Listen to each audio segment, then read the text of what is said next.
اهلا بكم في قناتي المتواضعة، وكالعادة هنصحكم لو لسه جداد معانا اشتركوا علشان يوصلكم كل جديد.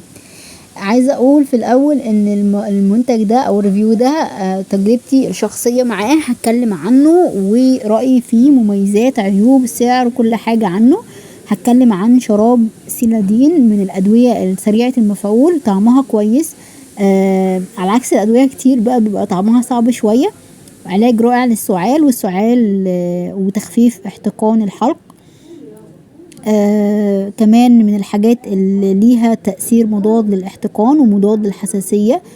بيعمل على طرد الافرازات اللزجة بالنسبة للقصبات الهوائية.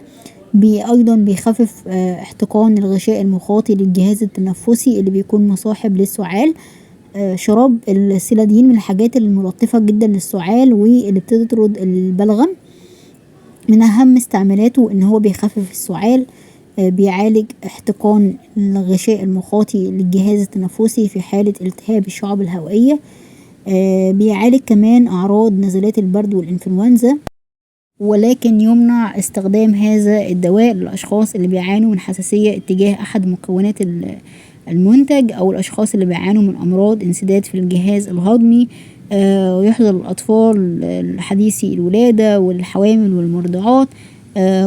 يعمل على منع استخدام السيلادين مع المسكنات أو المهدئات أو الكحول أو العلاجات الأخرى إلا تحت إشراف طبي متخصص. وبلاش نستخدم الجرعة أو نضاعف الجرعة من تلقاء نفسنا بدون استشارة الطبيب أو اللجوء إلى صيدلي. وعايزة أقول حاجة مهمة، لو كان عندك فيروس أو مرض بيخليك في حالة من إن أنت تظهر عليك برد أو سعال، وبيبقى فيه مخاط بيتراكم في حلقك وأنفك وبالتالي بيعمل كمحفز للسعال، فمهم قوي شرب الكثير من السوائل خلال الوقت ده، لأنه بيفتت المخاط وبالتالي بيسهل خروجه خصوصا في فصل الشتاء.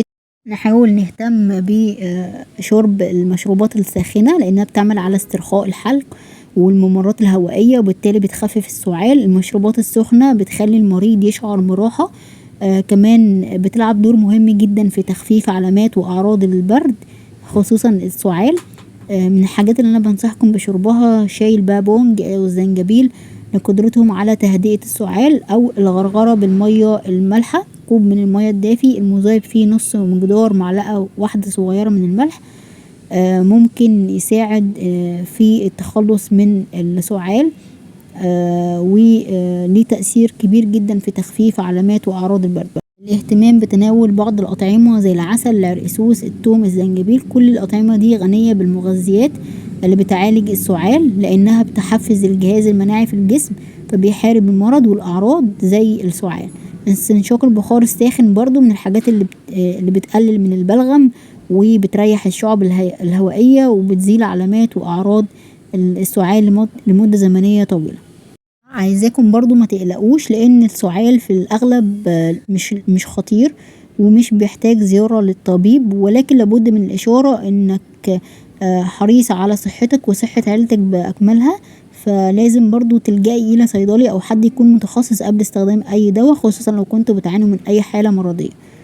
كده قلت لكم على أهم علاج أنا استخدمته للتخلص من السعال، وقلت لك برضو على بعض الطرق العلاجية اللي بتقدري تعمليها في البيت اللي ممكن تقللي من السعال وتخلصي منه في أقرب وقت. مستنية كل استفساراتكم وأسئلتكم تحت في الكومنت، هرد عليها قدر المستطاع.